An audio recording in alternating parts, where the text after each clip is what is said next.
They're like, Drew, why do you think you guys can compete in the world of Goliaths? To get things done, there are rooms and rooms and rooms of people.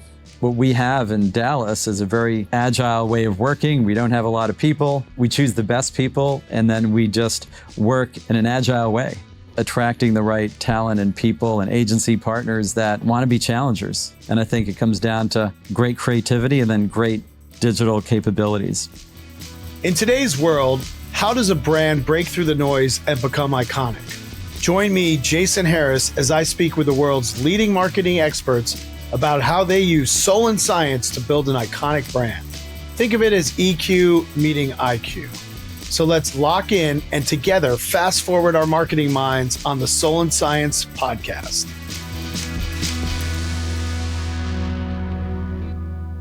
This week's episode of Soul and Science was recorded live at Advertising Week New York 2025. I spoke with Drew Panayiotou, Chief Marketing Officer at Keurig Dr Pepper.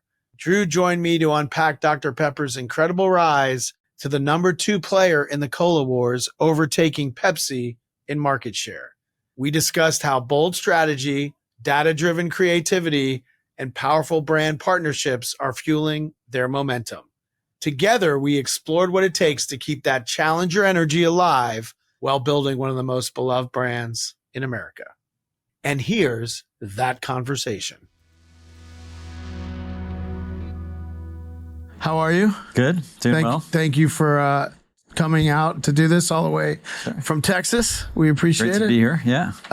So Drew has had a real interesting background, and he's really known as a kind of transformative CMO and a future-ready CMO. And he's worked, he's worked at Pfizer, Disney, Coke, Best Buy.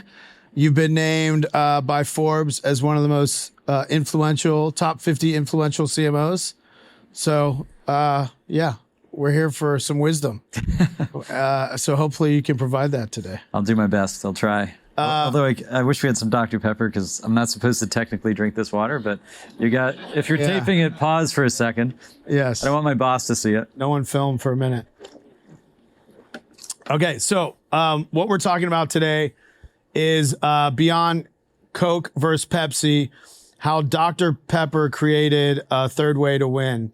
And how did they do that? And, you always think about Dr. Pepper as a top brand, but it really overtook Pepsi in 2023 as the number 2 soda brand. So we're going to talk a little bit about how you did that, how the team did that, and then what's the future for the brand. Sure. All right. Before we get into that, I would love to know the Drew origin story and how you got into marketing. Not all the way back to when you were a baby, of course, but the origin story of how you got into marketing, what you love about it, and kind of what makes you tick. Like, what do you love about being a CMO? Yeah, great question. My story is an immigrant story. So actually, I grew up not too far from here in Astoria, Queens, and go Queens! Queens fans out there. Astoria. Right. My parents immigrated.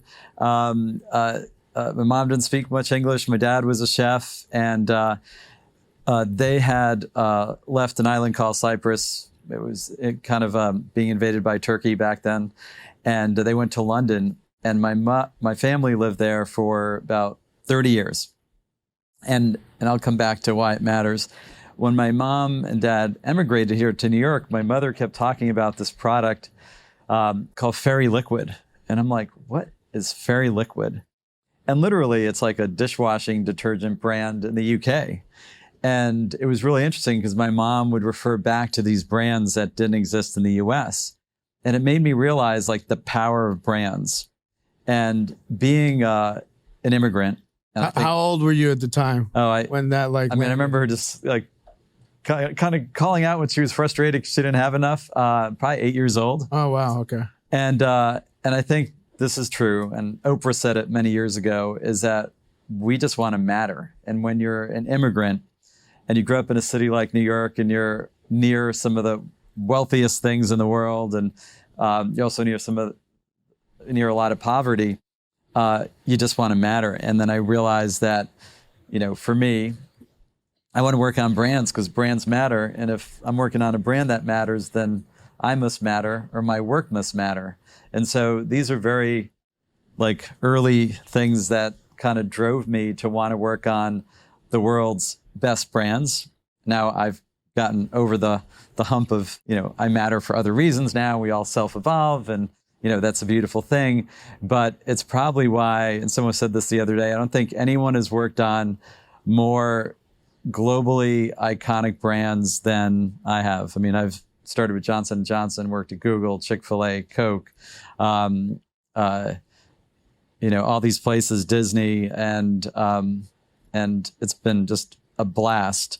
And once I got to the place of like, hey, not only are these brands great, but I can help shape these brands, and I can help turn them into like things that live and are dimensionalized, and it just became fun. And so at this stage of my career, I say this, I'm the elder statesman of CMOs. It's just so fun because it's really just about the work now. So if you worked at so many different brands, do you have a style or something that you do at those brands that companies reach out to you for? Yeah, I would say this. I get calls from companies that are big and want to find a way to get to the next level of growth. Or they're in trouble and they need to find a new way forward. And I say this, my first CMO job was at Best Buy. I was not equipped to do that job in the least. I was at Disney. I had a team, maybe about 40, 50 people, and then went into a big retailer with hundreds of people, never managed a CRM program. And so maybe it was good that they were desperate because I jumped into this role and figured it out. And the company wanted to change and actually wanted someone that didn't have a regular playbook, because Amazon started taking it to Best Buy. And I remember my first week walking into the building, in the Wall Street Journal, it said, Best Buy is the next retailer to go bankrupt. So I'm like, wow, okay. Now I know why they hired me. It's a move of desperation.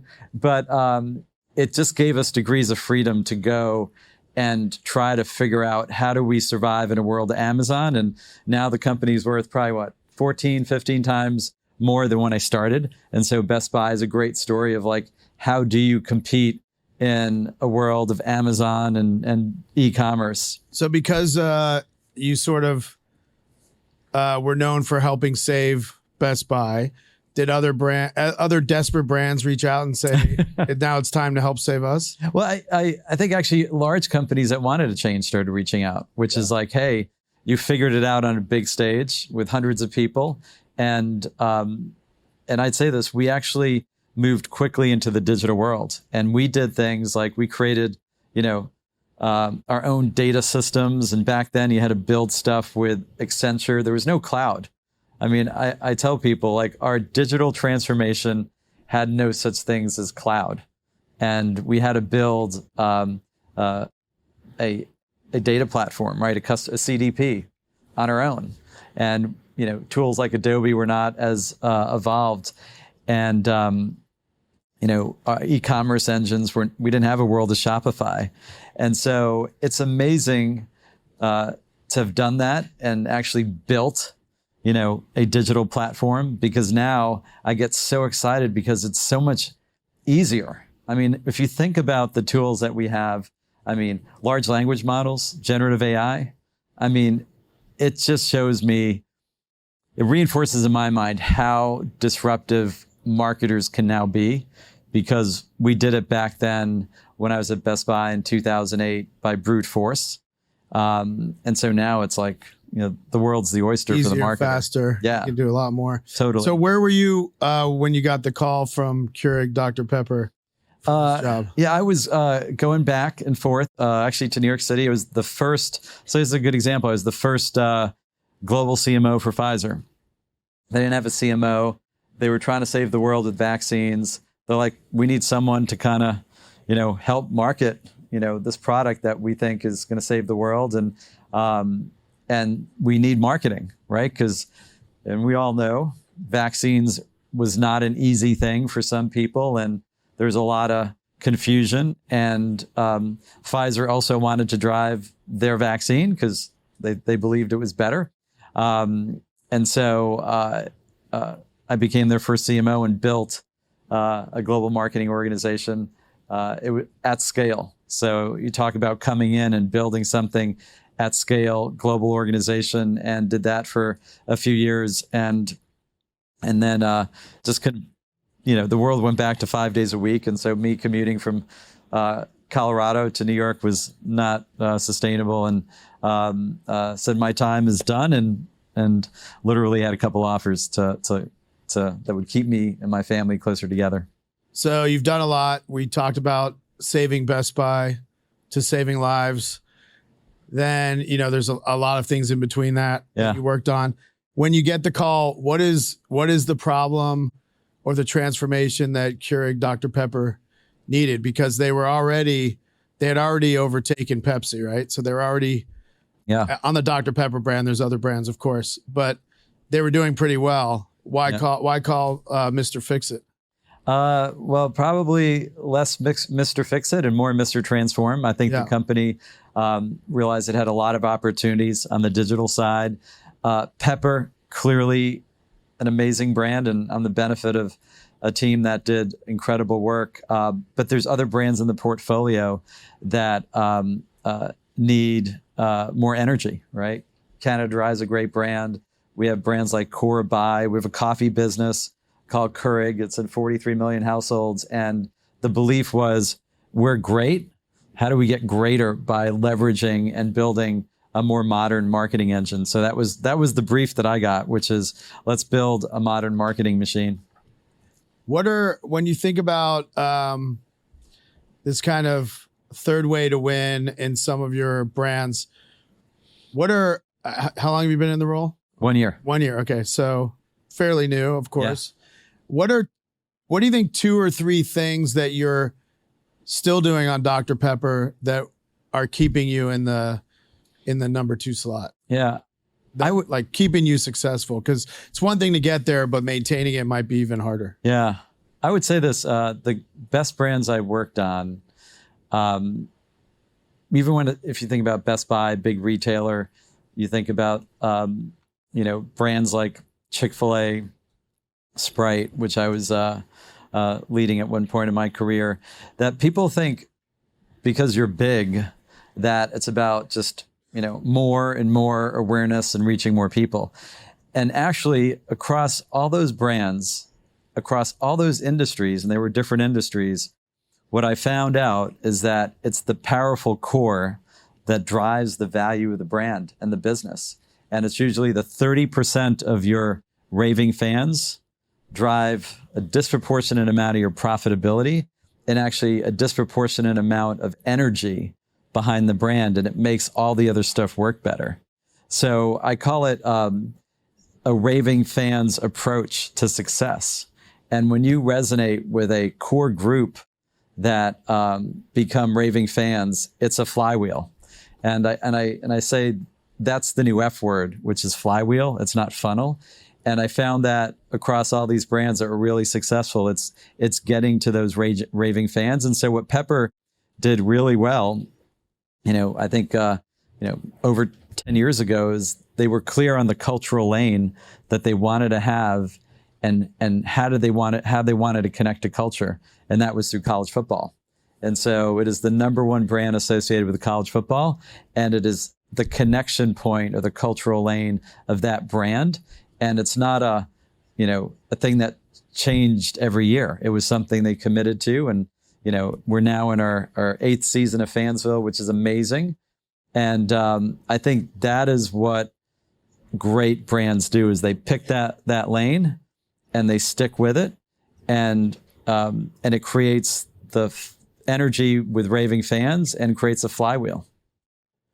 Do you think too many marketers or brands forget about that focused fan and try to go after new audiences and spend their energy and money there?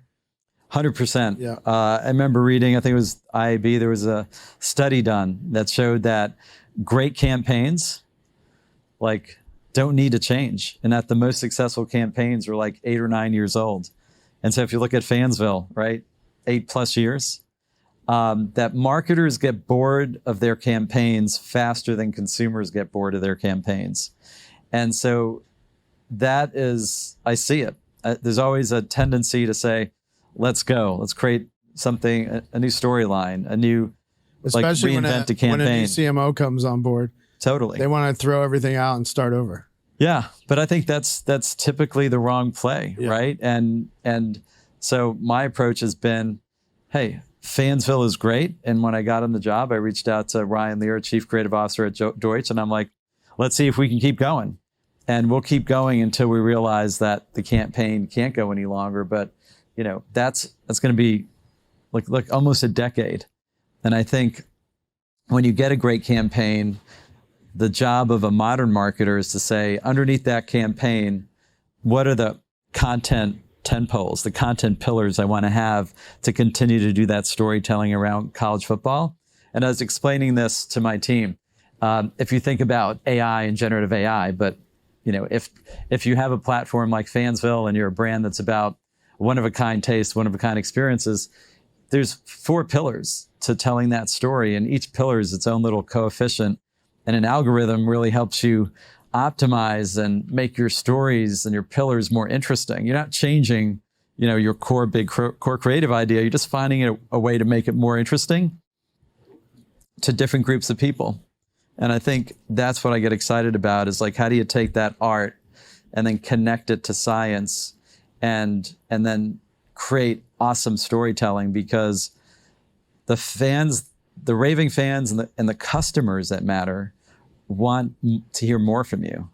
They just don't want a 30-second ad. Sure. They want more. Just think about this. The brands that you love, the brands that you care about, you're always interacting with their content. You're in their app, you're on their feed, you think about them. I mean, it's a relationship, right? So a relationship gets boring if you don't say anything to the other person, right? Or if you just say hello and say one sentence at, on a date or a dinner table with your wife or spouse, that's not going to be a great relationship. And I say the same thing is true in brand building, is that you want to be able to just, talk to your raving fans and make it special. So I'm hearing, focus on the core, consistency. Don't be boring. And don't be boring. And communicate, right? Yeah. Yeah. Just like you would in a relationship. Exactly. Yeah. It becomes a therapy session. How do you think about, now that, you guys are in the number 2 slot and you have less maybe of the, how do you keep the challenger mindset? So you stay frosty and you don't get complacent? It's a great question. Our CEO talks about the thing that makes Keurig Dr Pepper special is our challenger mindset. And I say this, like, we have, a quarter of the budget of some of our peers, Coke, Pepsi, everyone has a lot more money. So for us, it's like attracting the right talent and people and agency partners that want to be challengers. How do we take every dollar we have and make it 4 times, work 4 times as hard? And I think it comes down to great creativity and then great digital capabilities. And like, putting those things together is a hard thing to do. And actually, I was explaining this to someone yesterday. They're like, Drew, why do you think you guys can compete in the world of Goliaths? And I'm like, well, I've worked at, places like Coke, and to get things done, there are rooms and rooms and rooms of people. And what we have in Dallas is a very agile way of working. We don't have a lot of people. So we choose the best people, and then we just work in an agile way, and things happen faster. And I think in this digital world, you have to look at pushing creativity and data together, and it requires integration versus, a monolithic org structure where you have large groups trying to do it. And how talking about the agency client dynamic, you've worked with a lot of agencies on a lot of different brands. What are some ways that you get the best work, and how do you build that relationship? Yeah, I'm a big believer, and I know Bob Iger did this at Disney post-COVID, is, you got to be together. And so Disney went back to work, in-office work. And that was one of the reasons that Bob said it was important. And I believe that too. I think you have to spend time together. And so for me, it is getting on a plane, spending time with Ryan Lear, Chief Creative Officer at Deutsch, or with, the team at BBH. And I'm going to spend time with them later today. And I think you have to connect.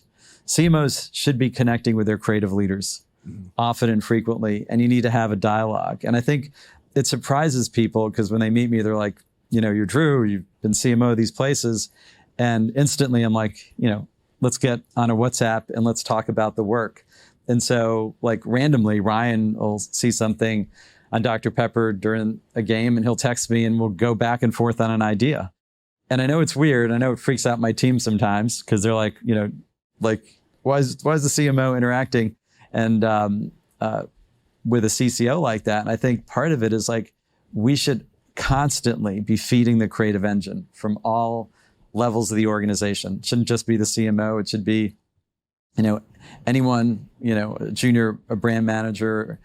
And creativity is a flywheel. If we want marketing and brand building to be more like a flywheel than a funnel, then it's gotta just be, fluid. And I think fluidity in how you work. And so if you go to my WhatsApp, I'm talking about creative as much as I am about, algorithms. And when you come into an organization and you have that dynamic way of working, do you have to retrain the team that's already there? Yeah. On a new way of working? And how hard is that? Yeah. No, I say this, I'm always humbled by, the world because you have to constantly change. And I say this, I got my second MBA at Google. And, being in your 40s and getting a second MBA is a weird thing. And I say MBA because I learned a completely different way of working. Like Google is putting things out in the world and optimizing, right? It's like progress over perfection. We're going to put something out there. We don't know if it's going to completely be 100% right, but we're going to change it fast and quickly. And I learned that is a great way to work in kind of the modern world, right? The next phase of the world that we live in. And I think it's really tough, particularly in consumer packaged goods, when you got to make stuff at a factory, put it on a truck, get it to a store.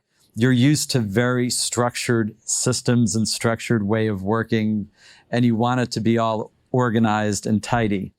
Unfortunately, brand building, and I say this, our field, marketers, we've gone through more change than anyone else. Just think about it, right? We have things like TikTok and we got iPhones and we got, generative search engines.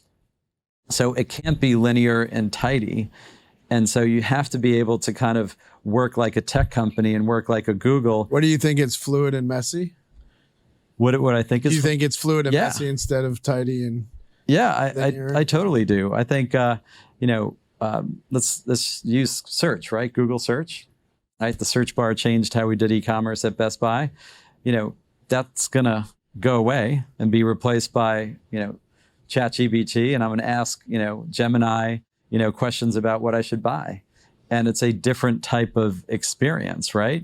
It's not a search bar that's going to, crank out information. It's going to give me an answer to something. In a dynamic way, and I have to prompt it a certain way. And so how we do search through a large language model is going to be different, and how people shop and how they move through their lives will fundamentally change, which means as marketers, we have to adopt how we do brand building in that world, right? How do we think about performance marketing and, brand building in a world where we have agents that act on our behalf, right? I love agents. We have agents now at Keurig Dr Pepper. Agents help us evaluate packaging. Agents help us optimize our campaigns. We actually ask, an agent to say, "Tell me about this 30-second spot we just did. What do you like about it?" And the agent will give us an answer. And consumers are going to start acting that way. I mean, Walmart's going to be really aggressive at building agents to help us shop differently. And so that is going to happen. It's going to get here. faster than we think. And I think there won't be an AI bubble as it relates to marketing, because I think AI will make marketers more effective and create more value for customers.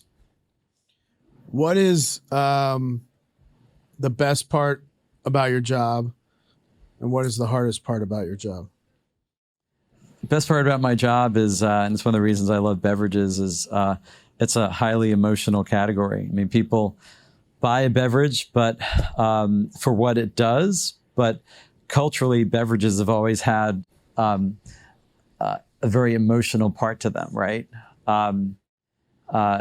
We associate things to a beverage. And so it's fun because there's a lot of fun ways to build our brands, whether it's with college football, sponsorships, partnering with, people to tell our stories. I'd say beverages is the richest, most creative place to play for a marketer. And I think the most challenging part of it is, how do you do that on a large stage in a public company, right? Because it's both left and right brain, and there's a tendency to want to focus on the sale, right? The buy button. And we historically have called that the bottom of the funnel, right?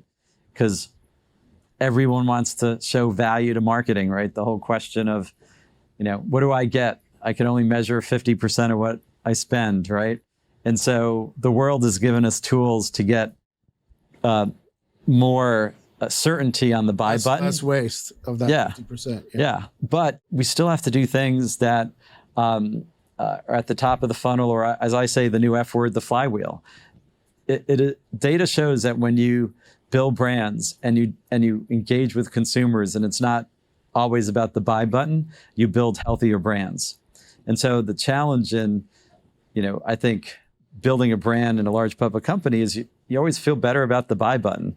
But what generates long-term brand growth is when you engage and do things with customers that doesn't say, buy me today.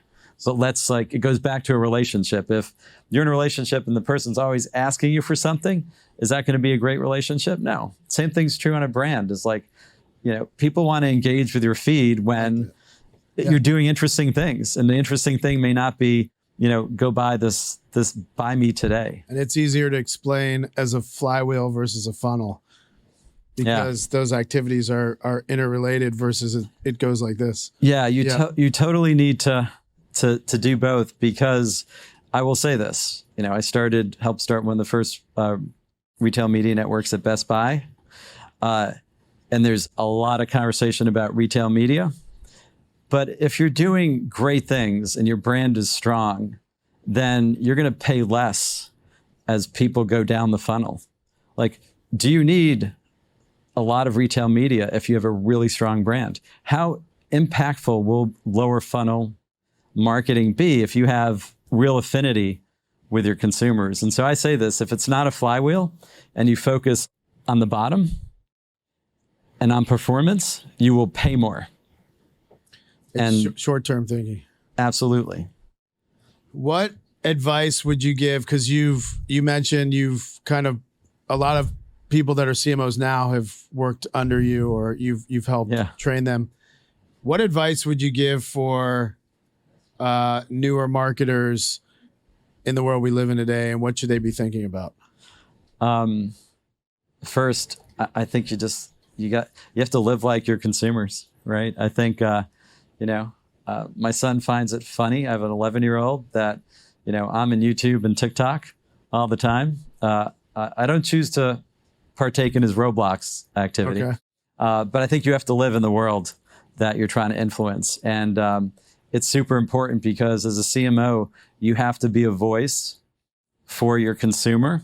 And when you sit in these boardrooms and these meetings and people are not close to the consumer and how the consumer lives, you start losing the ability to drive your business. And so the CMO always has to shine a light on consumer obsession.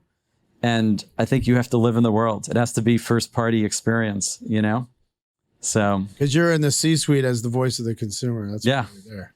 So you have to understand how they're consuming.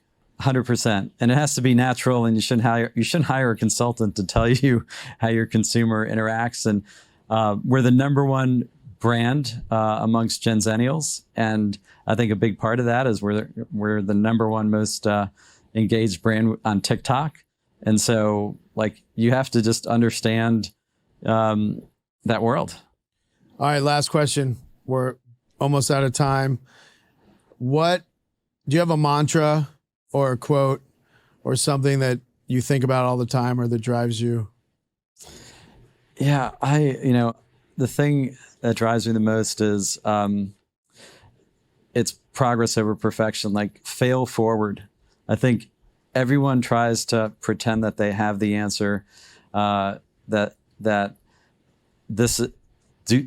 they know with certainty how consumers will react to things. And I say this, the more you fail forward, I always tell my team, progress over perfection. Let's go. Let's live in the world. Let's react to what the world tells us. Yeah. That's great. Well, we had so much wisdom bestowed upon us by Drew here. I know about that. Ran out of time for questions, but thank you so much, Drew, and thank you so much for coming. Thanks. It was fun. Thank you guys for coming.